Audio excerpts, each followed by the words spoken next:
In Pokemon Scarlet and Violet, a huge number of players are searching for ways to optimize their gameplay, as well as obtain rare items, money, and shiny Pokemon. To this end, a lot of people have turned to abusing various glitches and exploits, many of which have already been patched out. However, some bugs still work, and new useful glitches and tricks are being discovered in a seemingly constant basis. Without further ado, here are the 6 useful glitches and tricks you can use early game in Pokemon Scarlet and Violet. 1. Item Duplication. This glitch is only available to those who have cloned their Koraidon and Miraidon. Players should bring the cloned Koraidon or Miraidon from the box into their party and have it hold the item they wish to copy. Then they'll need to select the cloned Pokemon and choose the option to return to ride form. A box carrying additional Koraidon or Miraidon may be found by hitting the X button twice and the L button once from box 1, after which players can hop back into their boxes. Players will discover that both Pokemon are in possession of the offered item, and can repeat the exploit endlessly. Those who have not cloned their Koraidon or Miraidon in the base game cannot use this glitch. However, you can still apparently get the base game by purchasing a physical copy.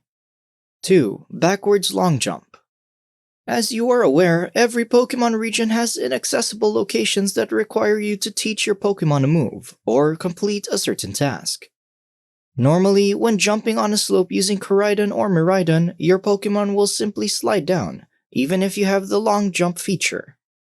In contrast, if you face the other way while jumping, your Pokemon will not be forced to slide down at all. There are, of course, limitations. Without the necessary collision boxes, your Koraidon or Miraidon may not be able to climb a wall, as all this trick does is stop the game from forcing your Pokemon to slide down. Using this trick can allow players to easily access areas that are otherwise off-limits to players. Of course, this exploit becomes even more effective after unlocking the high jump by defeating the lurking Steel Titan. This is actually a technique that was present in Mario 64, employed by speedrunners to this day. Even if you're not a speedrunner, the backwards long jump in Scarlet and Violet is a really neat trick you should try out in your playthrough before you unlock the wall climbing feature late game. Number 3. Picnic Item Farming. Originally, this was believed to be a glitch, but it's turned out to be an intended feature. If you set up a picnic over a sparkly spot in the wild, you'll find an item in your basket. If you leave the picnic here, that item will continue to respawn every now and then infinitely. Farming for the right items can be an excellent way to get tons of money early on while AFK. A great place to farm for items is the Asado Desert, which contains neat item drops like star pieces, stardust, and soft sand. Number 4. The Masuda Method. The Masuda method substantially increases the likelihood that a bred Pokemon will be shiny and has grown to be one of the most popular techniques in the shiny hunting community. It involves breeding 2 Pokemon from different language versions.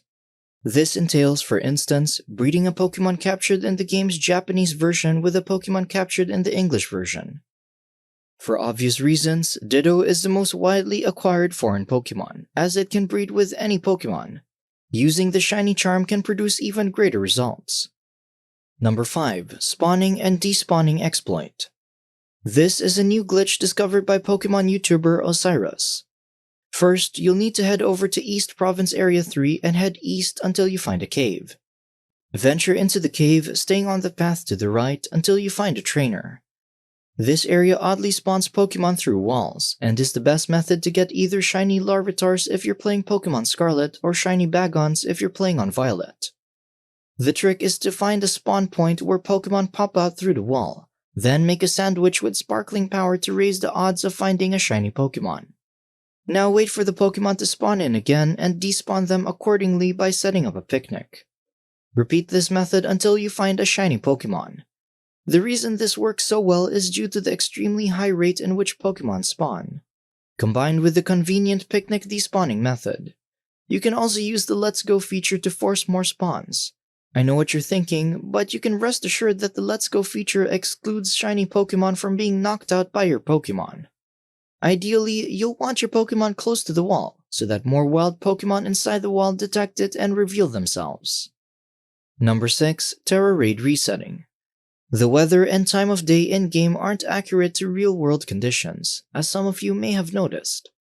However, this does not mean that Scarlet and Violet are unaffected by real-world time.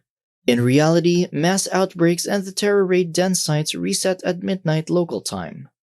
Every midnight, alerts notifying players that mass outbreaks have emerged will display in-game. Of course, there's a way to forcibly reset all terror raid areas. To do this, press the home button on your Switch and navigate to your Switch's settings.